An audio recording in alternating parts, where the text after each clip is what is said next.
and welcome to Chalk D News. It's 6 o'clock. Live in the studio tonight we have Mrs. Flowbottom talking about her roses and the joy that it brings to her life. Also, out in the field, we've sent 2 reporters. Ever since for Language Arts presentation at NIST, everybody wants to teach in the early years. Earlier today, we sent our reporters out to NIST to see what all the fuss is about. Hi, this is Scarlet Cheeks, reporting for Chalk D News. It's madness down here at NIST. I don't know what's going on. People are trying to get through the gate. All these teachers lining up, pushing their way through. They all want to teach in the EY now. I don't know what's happening here. I couldn't even get to the school. They had to get security to bring me through. It seems like EY is the place to be.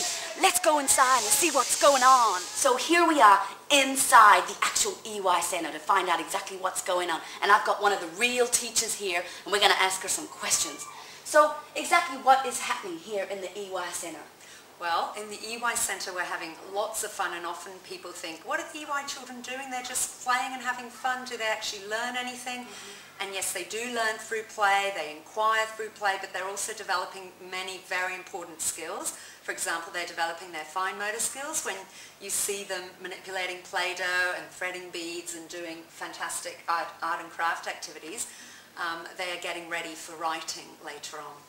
Well, that is fascinating and brilliant. But tell me, why do you think that kind of information is making all these teachers from across not only NIST but around the whole world apparently applying to come and teach here in the EY Center? Well, because hopefully now they realise that not only do the students and the staff have a great time, but that we're actually laying the foundations for great language arts and literacy and many other subjects of the curriculum. Fascinating. Thank you so much for your time. So what do you think it is about the EY that's making everyone want to work here? Well, I think that everyone understands now that in EY, the teaching of language arts focuses mainly on speaking and listening. So that types of activity that support these are fun things like role-playing, playing games, singing and telling story, asking questions while building things.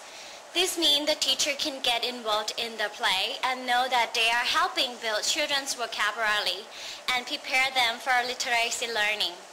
There's no marking to do with this, and we have fun creating situations that are meaningful to children's experience. Thanks so much. You're welcome. So why do you think it is that everyone wants to work here in the EY now ever since that language arts presentation?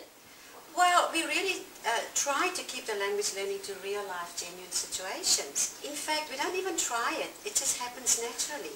Young children are not really going to understand if you set them a task that has no relevance. So we need to be creative and use any opportunities we can get for them to practice their literacy skills. But in order to do that and get their attention and enthusiasm, it's more than often not done in real-life situations. For instance, you better write your name on this, otherwise we won't know who did it.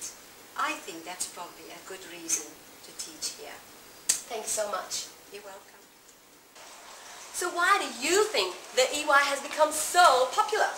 Well, I think the presentation helped other teachers realize that what we are doing really special.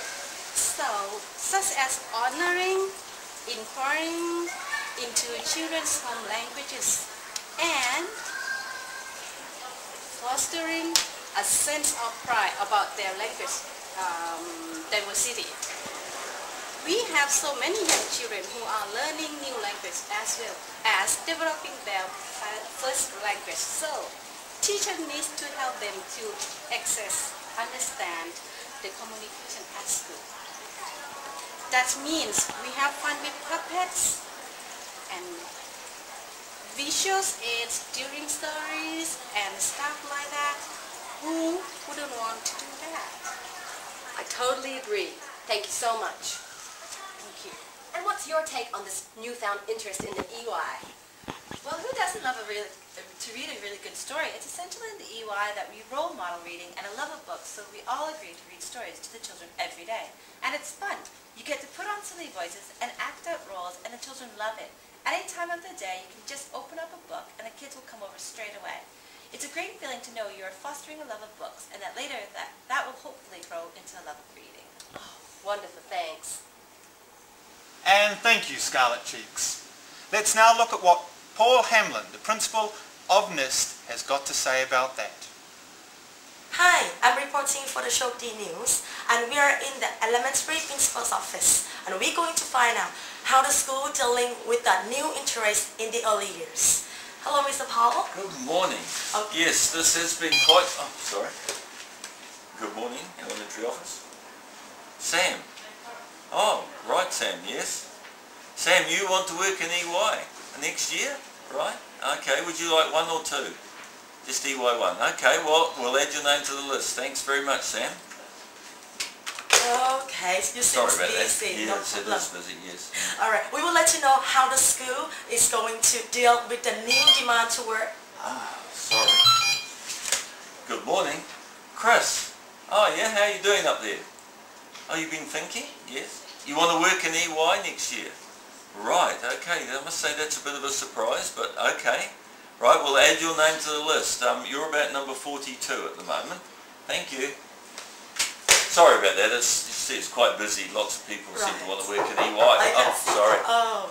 Mr. Doug, how's night? What are you up to this morning, mate? I had a dream last night. A dream? Actually, it's a real true dream that I really want to work in EY next year. Oh, okay. Wow. What did you drink before you went to bed?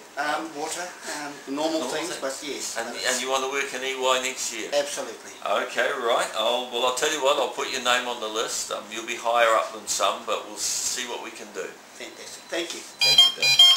Oh, sorry, right. Hello, yes, elementary office. Simon. Oh, yeah, it's pretty busy over here. Lots of people seem to want to work in EY. You want to as well? You and Adrian? Oh, both of you? Okay, well I guess that means Miss Kate will have to be headmaster. Anyway, it's really lovely to have you wanting to work there, and we'll put your names on the list and see what we can arrange. Oh. Wow. Well, the pressure is on down here in the elementary office, and it seems like EY is a place to work. I will leave you with it, Mr. Paul, and it looks like you got your hands full. I definitely have, yes. Okay, thank you. Thank you very much. Okay. From elementary office, thank you, Shogi News. Well, it seems like there is a lot of friction down at NIST with no possible solution in sight. Breaking news, ladies and gentlemen. We're going live to NIST now, where it seems something is about to go down. Hi, we're live at NIST. And I've got one of the real teachers here, and they've come up with a solution to the problem. What they've done is they've gathered all the teachers that want to work in EY next year all together in one room, just in here, and they've given them a test to do. We've come up with like a puzzle test or something. So that's correct. We're going to go in and see which team did the puzzle test best, and they're going to be the EY team next year. Let's go in. Okay, here we go. Who did this test best? I wonder who's going to be the EY team next year.